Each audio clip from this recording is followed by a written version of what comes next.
बिहार विधानसभा में all India मजलिस इत्तेहादुल मुस्लिमीन मचाने वाली है धमाल। दोस्तों बिल्कुल सही सुना।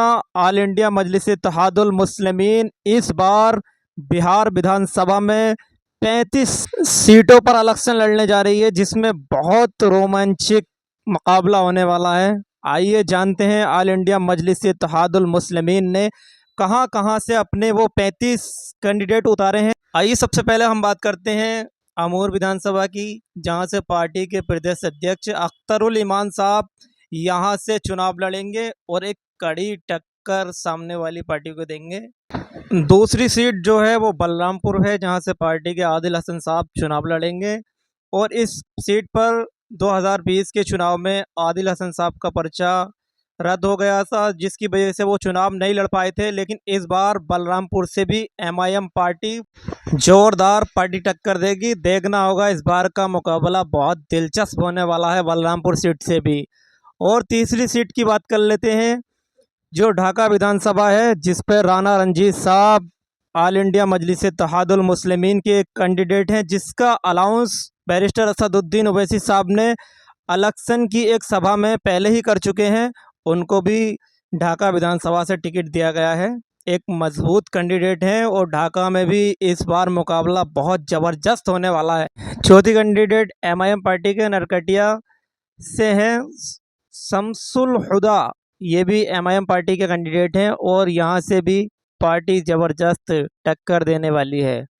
और पार्टी के पांचवें कैंडिडेट हैं गोपालगंज से अनस सलाम। गोपालगंज ये वही सीट है जहां से एमआईएम ने बाई इलेक्शन भी लड़ चुकी है और लगभग 20,000 से आसपास यहां पर ऑल इंडिया मजलिस इत्तेहादुल मुस्लिमीन को पहले भी वोट मिल चुके हैं और यहां से भी एक मुकाबला इस बार भी दिलचस्प होने वाला है। और ये छठी सीट जो है, ये काफ़ी रोमांचक सीट है।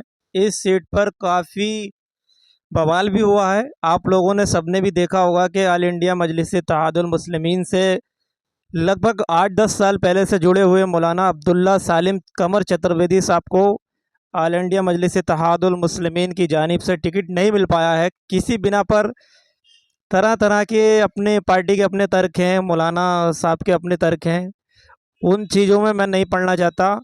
लेकिन इस सीट से जो कि हाट की सीट है, इस सीट से मुर्शिद आलम साहब को टिकट दिया है और इनके जो अगेंस्ट हैं शाहनवाज साहब आरजेडी की तरफ से, यहाँ से भी रोमांचक मुकाबला देखने को मिलेगा। बहुत ज़बरदस्त टक्कर जो कि हाट विधानसभा में भी इस बार होने वाली है। जो ऑल इंडिया मजलिस इत्तेहादुल मुस्लिमीन के साथ में कैंडिडेट हैं, बहुत आसिफ कैंडिडेट है तौसीफ आलम, जो इस बार उनकी टक्कर मुसब्बिर आलम जो कांग्रेस के कैंडिडेट हैं उनसे होने वाली है। और बहादुरगंज में भी ज़बरदस्त मुकाबला देखने को मिलेगा।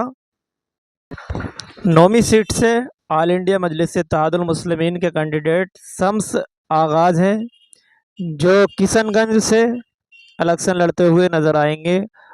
और 10वीं सीट ऑल इंडिया मजलिस इत्तेहादुल मुस्लिमीन के कैंडिडेट वैसी से गुलाम सरवर हैं, जिनका असदुद्दीन ओवैसी साहब ने पहले ही ऐलान कर चुके थे। और ये हमारे 11वीं सीट से शेरघाटी से साने अली होंगे, जो एमआईएम के कैंडिडेट होंगे। और बाकी जो और कैंडिडेट हैं उनके भी मैं नाम बता देता हूँ आपको। सीवान से मोहम्मद कैफ होंगे, जो ऑल इंडिया मजलिस इत्तेहादुल मुस्लिमीन के कैंडिडेट होंगे। क्यूट से अनीसुर रहमान, जो आरजेडी से आए हुए फ़िलहाल ही में आए थे, उनको ऑल इंडिया मजलिस इत्तेहादुल मुस्लिमीन ने अपना टिकट दिया है। जेले से फैसल रहमान साहब को ऑल इंडिया मजलिस इत्तेहादुल मुस्लिमीन ने अपना कैंडिडेट बनाया है। नवादा से नसीम खातून को एमआईएम ने अपना टिकट दिया है। मधुबनी से राशिद खलील अंसारी साहब को ऑल इंडिया मजलिस इत्तेहादुल मुस्लिमीन ने अपना कैंडिडेट बनाया है। दरभंगा से मोहम्मद जलील साहब को ऑल इंडिया मजलिस इत्तेहादुल मुस्लिमीन ने अपना कैंडिडेट बनाया है। इसके अलावा अन्य सीटों से भी, और जो एक महत्वपूर्ण सीट है अररिया, वहाँ से मोहम्मद मंजूर आलम को ऑल इंडिया मजलिस इत्तेहादुल मुस्लिमीन ने अपना कैंडिडेट बनाया है। देखना होगा कितनी सीट AIMIM बिहार से निकाल सकती है? ये तो आने वाला वक्त ही बताएगा। इन कैंडिडेट पर आपकी अपनी क्या राय है, मुझे कमेंट सेक्शन में बताएं। मिलते हैं फिर एक नई वीडियो के साथ।